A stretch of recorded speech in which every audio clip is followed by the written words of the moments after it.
Hi guys, நான் தான் உங்களுடைய ப்ரோக்ராம் பிரைன் பேசுகிறேன். இந்த வீடியோ நம்ம வந்துட்டு மேக்ஸ் ஐசியோடைய ப்ரோக்ராமிங் சாம்பிள் ப்ரோக்ராம் எப்படி பண்ணுறது அப்படின்னு பார்க்க போகிறோம். டாஸ்க் என்னது அப்படின்னா ஆல்ரெடி கனெக்ட் பண்ணதை காட்டுறேன். இந்த இடத்துல எல்லா டிஸ்பிளேலையுமே வந்துட்டு 1 2 3 4 அப்படின்னு சொல்லிட்டு ஏதோ நம்பர் வந்துட்டு பிரிண்ட் பண்ண போகிறேன். அதான் டாஸ்க். அது எப்படி பண்ணுறது அப்படின்றத பார்க்கலாம். ஒன்றும் இல்லை, ரொம்ப சிம்பிள் தான். ஃபஸ்ட்டு ஸ்டெப் வந்து டேட்டா ஷீட் எடுத்துகிட்டு ஃப்ரேம் என்ன நமக்கு தெரியும். என்ன ஃப்ரேம் அப்படின்னா இதான் ஃப்ரேம். நமக்கு ஃப்ரேம் வந்து டேட்டா. ஃபஸ்ட்டு நீங்கள் சிஎஸ்பின்னு லோ பண்ணணும். எப்பயும் போல் அட்ரஸ் டேட்டா கொடுத்துட்டு சிஎஸ்பின்னு ஹை பண்ணணும். இதுதான் ஃப்ரேம். இந்த ஃப்ரேம் மட்டும் நமக்கு தெரியணும். என்ன அட்ரஸ் டேட்டா அப்படிங்கிறத நம்ம போக போக பார்க்கலாம். ஃபஸ்ட்டு நம்ம என்ன வேணும் அப்படின்னா நமக்கு வந்துட்டு இனிஷியலைசேஷன் பண்ணணும். ஃபஸ்ட்டு டீகோடு மோடு வேணும், இன்டென்சிட்டி வேணும், scan limit, shut down. So இதுக்கான ஒரு இது மட்டும் எழுதிக்கலாம். டேட்டா பற்றி நம்ம அப்புறமேட்டு யோசிக்கலாம். ரைட், என்ன டேட்டா கொடுக்கணுங்கிறது அப்போ போக போக யோசிக்கலாம். ஃபஸ்ட் நம்ம அது எப்படி அட்ரஸ் மட்டும் எப்படி கொடுக்குறது அப்படின்னு பார்க்கலாம். ஃபஸ்ட்டு எப்பயும் போல் சிஎஸ்பினா லோ பண்ணிட்டேன். ரைட்டா, அடுத்து எஸ்எஸ்பி பஃப் அப்படிங்கிற என்ன பண்ணுறேன்னா டேட்டா அட்ரஸ் ஃபஸ்ட்டு அனுப்புகிறேன். 0x09 அப்படின்ற ஒரு அட்ரஸ். இவர் வந்து என்னது அட்ரஸ், இதோட அட்ரஸ் அப்படின்னா இட்ஸ் அ டீகோட். டீகோடுக்கான அட்ரஸ். ரைட்டா, அடுத்து வந்துட்டு வெயிட் ஃபார் 1 இன்டர் ஃப்ளாக் செட்டாக வரைக்கும் வெயிட் பண்ணுறேன். ஏன்னா அட்ரஸாக இருந்தாலும் டேட்டா சென்ட் பண்ணணும் இல்லையா, அந்த வேல்யூ வந்து சென்ட் ஆகணும் ஸ்லேவுக்கு. சென்ட் ஆகிற வரைக்கும் வெயிட் பண்ணுறேன். So wait for 1. திரும்ப 1 ஆயிடுச்சு. திரும்ப அதை நான் வந்துட்டு என்ன பண்ணுறேன், ரீசெட் பண்ணுறேன். முடிஞ்சிச்சா? ஸோ அட்ரஸ் நான் இப்போ சென்ட் பண்ணிட்டேன். இப்போ அதே வந்துட்டு இப்போ நான் டேட்டாவும் சென்ட் பண்ணணும். ஸோ இந்த இடத்துல வந்துட்டு இட்ஸ் அ டேட்டா. இந்த டேட்டா என்ன அப்படிங்கிறத நான் போக போக பார்த்துக்கலாம். இப்போதைக்கு நான் சும்மா சாம்பிள் மட்டும் எழுதுகிறேன். சிஎஸ்பி = 1 எழுதிட்டேன். ஸோ 9 அப்படிங்கிறது சென்ட் ஆகும். அதுக்கு கரஸ்பாண்டிங் டேட்டா என்ன டேட்டாவோ அப்படி நம்ம பார்த்துக்கலாம். பட் என்ன இந்த இடத்துல ஒரு பெரிய ஒரு ப்ராப்ளம் இந்த கோடிங் நம்ம ஃபேஸ் பண்ண போகிறோம் அப்படின்னா, இவ்வளோ நாள் பார்த்த ஈப்ரோம் அதெல்லாம் வந்து ஃபங்க்ஷன் யூஸ் பண்ணல. இதில் ஃபங்க்ஷன் யூஸ் பண்ணணும். ஏன் அப்படின்னா இதை ப்ராசஸ் தான் திரும்ப திரும்ப நமக்கு கண்டினியூ ஆக போகுது. திரும்ப திரும்ப நமக்கு கண்டினியூ. எப்படி அப்படின்னா அட்ரஸ் டேட்டா ஃபார் டீகோடு கொடுத்துட்டோமா, ஆனால் அதே மாதிரி தான் நமக்கு வந்து இன்டென்சிட்டி கொடுக்கணும். அதே மாதிரி தான் ஸ்கேன் லிமிட், எல்லாத்துக்கும் அதே மாதிரியான செட் நம்ம திரும்ப திரும்ப கொடுக்கணும். அப்போ என்ன செய்யணும் அப்படின்னா ஒரு ஃபங்க்ஷன் நம்ம க்ரியேட் பண்ணணும் அந்த இடத்துல. அப்போ உங்களுக்கு ஈஸியாக புரியும், இன்னும் ரொம்ப சிம்பிளாக புரியும்.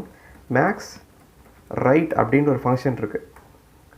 அன்சைன்ட் இன்ட் ஆட்னு வச்சுக்கலாம். அன்சைன்ட் இன்ட் டேட்டான்னு வச்சுக்கலாம். ரைட்டா, ஒரு ஃபங்க்ஷன் டிக்ளேர் பண்ணுறேன். அட்ரஸ்க்கும் டேட்டாக்கும் ஒரு ஃபங்க்ஷன். இவர் அப்படியே காப்பி பண்ணி இந்த இடத்துல வாய் அப்படின்னு இருக்கணும். இந்த இடத்துல நோ ஸ்பேஸ். இந்த இடத்துல செமிகாலன் ரிமூவ் பண்ணிவிட்டு, செமிகாலன் முக்கியம், டிக்ளேர் பண்ணும்போது செமிகாலன் இருக்கணும். இந்த இடத்துல செமிகாலன் இருக்கக்கூடாது. ரைட்டா, முடிச்சிட்டேன்னா மேக்ஸ் ஏசிக்கான ஃபங்க்ஷன் முடிச்சிட்டேன். இப்போ என்ன செய்கிறேன் அப்படின்னா இவர் அப்படியே கட் பண்ணி இங்கே பேஸ்ட் பண்ணுறேன். பேஸ்ட் பண்ணிட்டேன்னா இந்த இடத்துல வந்துட்டு ஆர்குமெண்ட்டாக ஆட் அட்ரஸ் அப்படி பாஸ் பண்ணுறேன். இந்த இடத்துல டேட்டா அப்படின்னு பாஸ் பண்ணுறேன். இவ்வளோ தான் கான்செப்ட். ஸோ இப்போ இவரை வந்துட்டு வைல் ஆஃப் 1க்கு மேலே தூக்கி போட்டு நான் என்ன அனுப்புன்னு நினச்சேனோ அது இது வழியாக அனுப்புவேன். கொஞ்சம் எனக்கு வந்துட்டு கோடிங் வந்துட்டு கொஞ்சம் சிம்பிளாக, சின்னதாக, குவைட் அண்ட் சிம்பிளாக இருக்கும். ஏதோ சம் டேட்டா ஓகே ரைட்டா வச்சாச்சு. இவ்வளோ தான். புரியுதா உங்களுக்கு? முன்னாடி இருந்ததை விட இப்போ கோடிங் ரொம்ப குட்டியாயிரும் நம்ம பண்ண. இப்போ இவரை மட்டும் காப்பி பண்ணி திரும்ப திரும்ப அந்த ஃபங்க்ஷனை மட்டும் கால் பண்ணி ஆர்குமெண்ட்டாக பாஸ் பண்ணால் போது வேலை முடிஞ்சிருச்சு.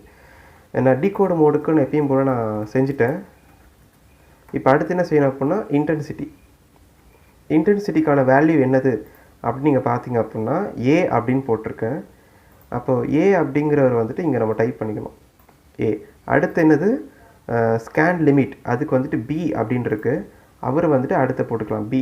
அடுத்த அட்ரஸ் பி. அடுத்து என்னது இருக்குது அப்படின்னா சி ஷடன் மோடுன்னு இருக்கும். அதை பார்த்துட்டதால நல்லா தெரியும். அதனால் நிறைய டைம் அதை பார்க்குறோம் இல்லையா, அதனால் மனப்படமாக இருக்கும். இது வந்துட்டு என்னது ஸ்கேன் லிமிட். இவர் வந்துட்டு ஷடன் மோட். என்னென்ன டேட்டா இது கொடுக்கணும், 00 தான் இப்போ டேட்டா கொடுத்துருக்குன்னு டேட்டா கொடுக்கணும். ஃப்ரேம் மாதிரி தெரியுதா உங்களுக்கு? Address data. சிஎஸ்பின்லாம் உள்ளே வந்துட்டு 1 0 ஆகும். டிலே போடணும். டிலே போடலாம் நம்ம கண்ணுக்கு தெரியாது ஒர்க்கிங் எதுவுமே. போட்டாச்சு. என்னென்ன வேணும் நமக்கு இப்போ அப்படின்னா இப்போ வந்துட்டு நமக்கு எங்கே எடுத்துனா டேட்டா டீகோட் பண்ண டேட்டா என்ன டேட்டா போடணும் அப்படின்னா எஃப்எஃப். போன வீடியோவில் சொல்லியிருந்த மாதிரி எஃப்எஃப் அப்படின்னு போட்டிங்கன்னா எல்லா டிஜிட்டும் டீகோட் ஆக ஆரம்பிக்கும். அதே மாதிரி உள்ளே இருக்கக்கூடிய எக்ஸ் வேல்யூஸும் ஒர்க் ஆக ஆரம்பிக்கும்.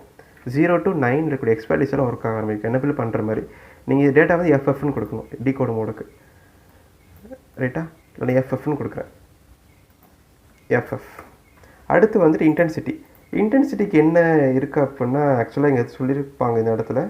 பட் அதுக்கு நம்ம இப்போதைக்கு யூஸ் பண்ண போகிறது எஃப்எஃப்னே கொடுத்துக்கலாம். எப்படின்னா நீங்கள் 0.01 கொடுத்தா போதும் அது ஒரு மாதிரி பிரைட்னஸ் வர மாதிரி சொல்லியிருப்பாங்க. இவ்வளோ மினிட்ஸ் ஆனில் இருக்கும் ஆஃபில் இருக்குன்ற மாதிரி சொல்லியிருப்பாங்க. பட் நம்ம இப்போதைக்கு 0x மட்டும் மேக்ஸிமம் வேல்யூ எஃப் மட்டும் கொடுத்துருக்காங்க இந்த இடத்துல. அப்போ என்ன நடக்கும் அப்படின்னா எஃப்லேருந்து 0 வரைக்கும் கொடுத்தா போதும் நமக்கு பிரைட்னஸ் வந்து கண்ட்ரோல் ஆகும். அப்புறம் பிங்கிறது என்னதுன்னா இட்ஸ் நத்திங் பட் இது ஸ்கேன் லிமிட் அப்படி சொல்லுவாங்க. அது போன வெளியில் சொல்லி கொடுத்த இந்த மாதிரி தான் ஸ்கேன் லிமிட் அப்படிங்கிறது. அது எங்கே இருக்கும்னா ஸ்கேன் லிமிட் இங்கே இருக்குது. 7 அதான் மேக்ஸிமம் வேல்யூ. 7 கொடுத்தீங்க அப்படின்னா இந்த செக்மெண்ட்டை நீங்கள் வந்துட்டு ஃபுல்லாக யூஸ் பண்ணிக்கலாம் 7 அப்படிங்கிறது. ஸோ அதில் நம்ம வந்து என்ன பண்ணலான்னா ஸ்கேன் லிமிட் டேட்டா வந்துட்டு 7 அப்படின்னு போட்டுக்கலாம். அப்புறம் ஷட்டவுன் வந்துட்டு 1னா வந்துட்டு 0, 1னா ஆன், 0னா ஆஃப். அது பார்த்தோம் நம்ம இடத்துல 1ன்னு போட்டோம் டேட்டா தான். ஸோ இவர் அப்படியே காப்பி பண்ணி ஒயில் ஆஃப் 1க்குள்ளே போடுறேன்.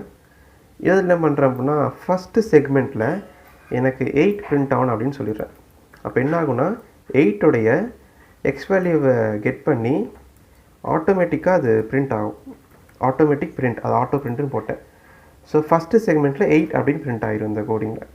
இப்போ எக்ஸிக்யூட் பண்ணி பார்க்கலாம். இப்போ இதை ரிமூவ் பண்ணிடுறேன். 8 அப்படின்னு வந்துச்சு.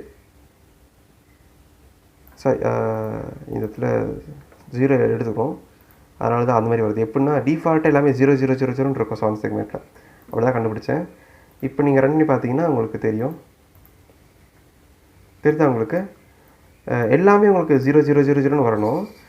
எந்த செக்மெண்ட்டை நீங்கள் கான்ஃபிக் பண்ணிங்களோ அது மட்டும் 8ன்னு வரும். இப்போ நம்பர் தெரியுதா உங்களுக்கு பெரிய 8 சம்திங் 0 இருக்குது. இப்போ இந்த இடத்துல என்ன பண்ணுறேன் அப்படின்னா இதை காப்பி பண்ணி பேஸ்ட் 8 டைம்ஸ் பேஸ்ட் பண்ணணும். இந்த இடத்துல வந்துட்டு 2ன்னு போடணும். இந்த இடத்துல 3, 4, 5, 6, 7. இந்த இடத்துல வந்துட்டு 8 செக்மெண்ட்டும் யூஸ் பண்ணுறேன். 8 செக்மெண்ட்டு 8 பிரிண்ட் ஆகணும். அந்த மாதிரி கணக்கு. ஓகே 7 மினிட்ஸ் ஆகிருக்கு இது வரைக்கும். Okay super. இப்போ ரன் பண்ணிங்க அப்படின்னா 8 தெரியுதா? 8 ஃபுல்லாக தெரியுது. இப்போ இதே எனக்கு வந்து 1 2 3 4 அப்படி பிரிண்ட் ஆகணும் அப்படின்னா அதுவும் அப்படி தான். இந்த இடத்துல வந்துட்டு 1 2 3 4 5 6 7 8 இப்படி நீங்கள் என்ன நம்பர் வேணால் போட்டுக்கலாம் டேட்டாவில், உங்கள் இஷ்டம் தான். அந்த பர்டிகுலர் அட்ரஸ் அண்ட் டேட்டா அதுக்கேற்ற மாதிரி ஒர்க் அவுட் ஆகுது. தெரியுதா உங்களுக்கு? 1 2 3 4 5 6 7 8 என்ன வேணால் போட்டுக்கலாம். தென் ரிவர்ஸில் கூட போட்டுக்கலாம். 8 7 6 5 4 3 2 1 அப்படி கூட போட்டுக்கலாம். அது உங்கள் இஷ்டம் தான். ஸோ இவ்வளோ தான் அங்கே கோடிங், ஒரு சாம்பிள் கோடிங் பண்ணிட்டோம். நெக்ஸ்ட் வீடியோவில் என்ன பார்க்கலாம் அப்படின்னா ஒரு 1224 அப்படின்ற வேல்யூக்கு வச்சுக்கலாம். 1234 ஏதோ ஒரு நம்பர் ஒரு எப்படின்னா இந்த மாதிரி வச்சுக்கலாமா? இன்ட் ஐன்னு ஒரு வேல்யூ இருக்குது. அதில் வந்துட்டு 1 2 3 4 அப்படின்ற வேல்யூ வச்சுக்கலாம். ஆக்சுவலி ஒர்க் அவுட் ஆகாது. லாங் இன்ட் அடிச்சுக்கலாம். ஏன்னா இது வந்துட்டு இன்ட் சைஸ் கம்மி இதில். ஸோ 1234 அப்படின்னு வச்சுக்கலாம். ஸோ இந்த வேல்யூவை எப்படி நம்ம வந்து பிரித்து சவுண்ட் செக்மெண்ட் வைக்கிறது அப்படிங்கிறத அடுத்த வீடியோவில் பார்க்கலாம். ஸோ இந்த வீடியோ உங்களுக்கு டவுட்ஸ் ஏதாவது இருந்ததுன்னா ஸோ ப்ளீஸ் அதை நீங்கள் கமெண்ட் பண்ணலாம். So until then is bye from program brain. So இந்த வீடியோ பிடிச்சிருந்தா லைக் பண்ணுங்கள், ஷேர் பண்ணுங்கள், சப்ஸ்கிரைப் பண்ணுங்கள். And have a nice day guys. Bye.